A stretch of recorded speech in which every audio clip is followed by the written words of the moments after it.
Okay, this exercise is for the relief of sacroiliac pain.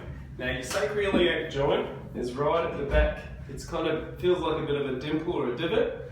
And with sacroiliac pain, usually the pain is located directly over the joint itself, but frequently can refer to the buttock or groin and less commonly down the leg.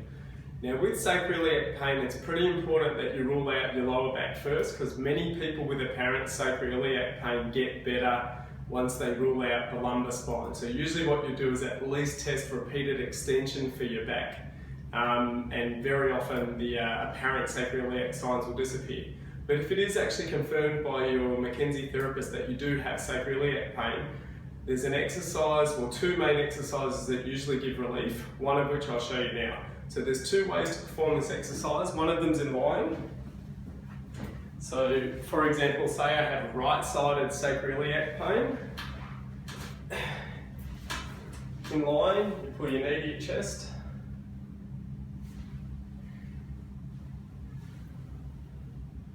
With repetition, you're trying to pull it a bit further each time.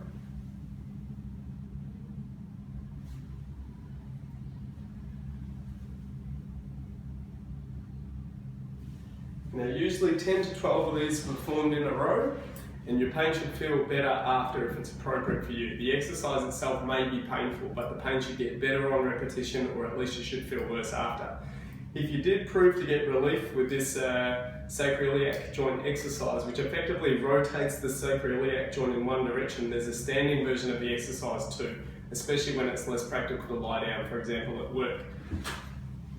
So to do the standing version, you would lean your back on the wall and pull your knee to your chest, give it a hug.